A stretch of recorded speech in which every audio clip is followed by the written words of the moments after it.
मिर्चें, लहसुन और नमक, मिर्च और हल्दी। बस इससे पहले हम फ्लेम को करते हैं ऑन।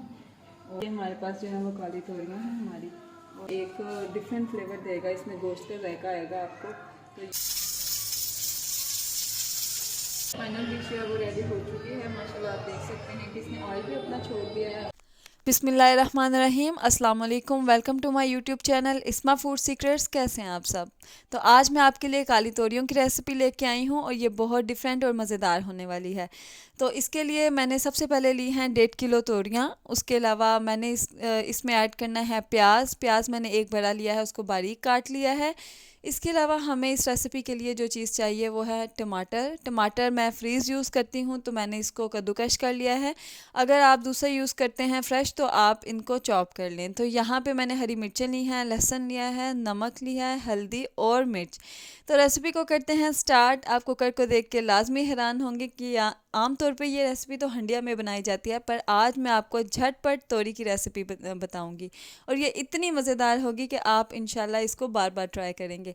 तो ये मैंने 1 गिलास पानी का कुकर में डाल दिया है। अब इसमें 1 बाय 1 मैं बाकी की चीज़ें ऐड करूँगी। तो सबसे पहले मैंने इसमें ऐड करने जा रही हूँ तोरियाँ। तोरियों को ऐड करने के बाद मैं 1 बाय 1 इसमें बाकी की चीज़ें ऐड करूँगी, क्योंकि इसमें हमें शुरू में मसाला भूनने की कोई ज़रूरत नहीं, हम इसकी एंड पे बुनाई करेंगे और इंशाल्लाह आप इस रेसिपी को ज़रूर इंजॉय करेंगे। आमतौर पे घरों में तोरियों को इतना पसंद नहीं किया जाता, उसका रीज़न यही है कि इसको किस तरह से बनाया जाता है। तो आज मैं आपसे बहुत टेस्टी रेसिपी शेयर करने वाली हूँ। यहाँ पे मैंने 1 अदद प्याज लिया था, उसको बारीक काट लिया है और इसको इसमें ऐड कर दिया है। ज़्यादा कोई भी चीज़ ऐड करने की ज़रूरत नहीं है। इस रेसिपी के लिए आपको थोड़े से ही इंग्रेडिएंट चाहिए और उनकी अमाउंट भी बहुत कम चाहिए। तो यहाँ पे मैंने जैसे आपको बताया कि मैंने टमाटर की प्यूरी बना ली थी और मैं उसको इसमें ऐड करूँगी। इसके अलावा मैं इसमें ऐड करने जा रही हूँ लहसुन। लहसुन के मैंने 4 से 5 जवे लिए थे, उनको मैंने काट लिया है और उनको मैं इसमें ऐड कर दूँगी। यहाँ पे मैं इसमें ऐड करने जा रही हूँ सब्ज़ मिर्चें। सब्ज़ मिर्चें जो हैं वो मैंने फ्रीज़ की होती हैं, अगर आपके पास फ्रेश हैं तो आप वो भी ऐड कर सकते हैं। तो ये मैंने 2 से 3 मिर्चें ली हैं, उनको मैंने बारीक जो है वो पीस के उसके बाद इसमें ऐड कर दिया था।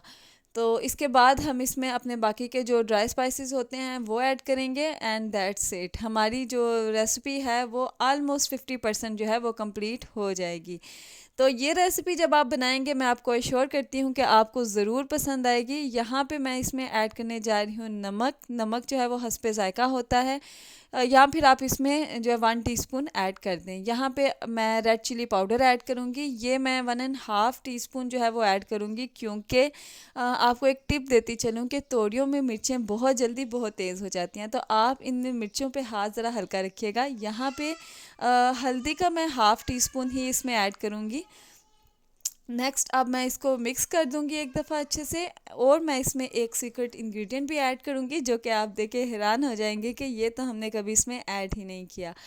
तो यहाँ पे मैं जी लेने जा रही हूँ एक सीक्रेट इंग्रेडिएंट, जो कि हमारे पास है हमारा खड़ा मसाला। आम तौर पे मैं जो हूँ वो ये चीज़ें ऐड नहीं करती, लेकिन ये ऐड करने के बाद मुझे पता चला कि ये लाजमी ऐड करनी चाहिए। ये है हमारे पास मोटी इलायची और 2 लौंग। ये ऐड करने का रीज़न ये है कि आम तौर पे मोटी इलायची और लौंग जो होते हैं ये हम गोश्त की हंडिया में इस्तेमाल करते हैं। तो ये एक ऐसा फ्लेवर देती हैं जो कि गोश्त का फ्लेवर आता है। तो इंशाल्लाह जब आप ट्राई करेंगे तो आप ख़ुद मेरी बात को मानेंगे कि ये आपको एक मज़े का फ्लेवर मिला था इसका। तो यहाँ पे 1 गिलास पानी है, इसको देख के परेशान नहीं होना क्योंकि ये इनफ होगा, क्योंकि कुछ सब्ज़ियाँ ऐसी होती हैं जो कि अपना पानी खुद छोड़ती हैं, तोरियाँ उनमें से एक हैं। तो 1 गिलास पानी इनफ होगा। अब हम कुकर को बंद कर देंगे, वेट लगा देंगे। तो हम तब तक इंतज़ार करेंगे जब तक कि कुकर का वेट चलता है। उसके बाद 10 मिनट के बाद हम वेट उठा देंगे फ्लेम बंद करके, एंड दैट्स इट। उसके बाद हम इसकी भुनाई करेंगे। ये रेसिपी इतनी फटाफट और इतनी मज़ेदार है कि इस रेसिपी के बाद आपको लाजमी तोरियां सब्जियों में पसंद आएंगी। तो ये देख सकते हैं कि वेट हमारा चल चुका है 10 मिनट, और अब इसके बाद हम वेट को उठा देंगे। जैसे ही इसमें से स्टीम ख़त्म होगा हम कुकर को खोल के इसको चेक कर लेंगे। तो यहाँ पे मैं कुकर खोल रही हूँ और आप देख सकते हैं कि हमारी जो तोरियाँ हैं वो माशाल्लाह से अच्छे तरीके से गल भी चुकी हैं और इनका पानी भी काफ़ी हद तक ड्राई हो चुका है। ये जो थोड़ा सा पानी इसमें होता है ये तोरियों का अपना पानी होता है और जैसे ही हम फ्लेम को तेज़ करते हैं तो ये फ़ौरन से ड्राई हो जाता है। तो यहाँ पे हम फ्लेम को थोड़ा सा तेज़ कर देंगे ताकि इसका पानी जो है वो ड्राई हो जाए और उसके बाद फिर हम अपनी रेसिपी को कंप्लीट करेंगे। यहाँ पे आप देख सकते हैं कि पानी में जो है वो बॉयल आ रहे हैं और ये ऑलमोस्ट जो है वो ड्राई हो चुका है। तो अब हम इसमें डालेंगे अपना नेक्स्ट इंग्रेडिएंट, वो है इसमें ऑयल डालेंगे और उसके बाद जो है इसकी भुनाई करेंगे।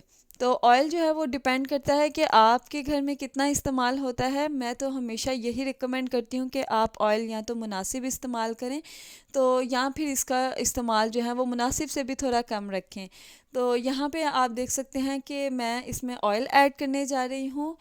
मेरा जो हंडिया का चम्मच है वो नॉर्मल से थोड़ा सा बड़ा है तो मैं इसमें ऑयल जो है वो 1 चम्मच से भी कम इस्तेमाल करूँगी। जो तोरियाँ हैं वो हिस जाती हैं यानी कम रह जाती हैं तो और ये बनने के बाद अपना ऑयल छोड़ भी देती हैं, तो इसलिए इसमें मुनासिब ऑयल ही इस्तेमाल करें तो बेहतर रहता है। अगर आपका छोटा चम्मच है तो आप इसमें 1 चम्मच भर के ऑयल का इस्तेमाल कर सकते हैं। तो अब मैं इनको भून लूँगी। इनको भूनने के दौरान इसमें मैं कुछ चीज़ें ऐड करूँगी। यह है कुटा हुआ खुश्क धनिया और कुटा हुआ ज़ीरा। ये एक एडिशनल चीज़ है फ्लेवर के लिए, ये बहुत अच्छा फ्लेवर देता है। अगर आपके पास नहीं अवेलेबल तो आप मत ऐड करें, मगर मेरा ख्याल है कि ये घर में हमेशा होता है। मैं हमेशा कुटा हुआ धनिया और ज़ीरा जो है इसको पीस लेती हूँ इकट्ठे, और क्योंकि ये इकट्ठे जो हैं वो एक फ्लेवर देते हैं मज़े का। यहाँ पे देख सकते हैं मोटी इलायची अगर आपको नहीं पसंद तो आप इसको इस टाइम पे निकाल भी सकते हैं। तो हमारी जो हंडिया है वो आलमोस्ट जो है वो तैयार हो चुकी है। तो बस हमने इंतज़ार करना है कि ये कब अपना ऑयल छोड़ देगी, क्योंकि हंडिया बना रहे हो या फिर मसाला ये जब ऑयल छोड़ दे तो ये तैयार हो जाती है। ये मैंने ग्रीन चिलीज़ मैंने बाद में भी ऐड की थी फ्रेश काट के, क्योंकि मुझे ये अच्छी लगती हैं। अगर आपको नहीं पसंद या आप कम मिर्चें खाते हैं तो आप इसको बिल्कुल भी ऐड ना करें, क्योंकि फिर ये सालन ज़्यादा स्पाइसी हो जाएगा।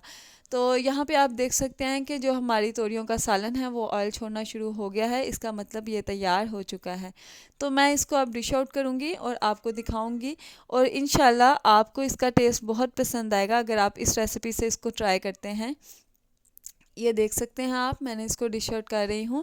और मैं आपको इस चीज़ का बताऊँ कि अगर हम हंडिया बनाते हैं तो उसको जितना ज़्यादा हम सिंपल रखते हैं उतने ही ये मज़ेदार बनती है। यहाँ पे मैंने इसको गार्निश किया था धनिया से, और उसके बाद मैंने इसमें मिर्चें मैंने थोड़ी सी फ्राई कर ली थी और वो इसमें ऐड कर दी थी।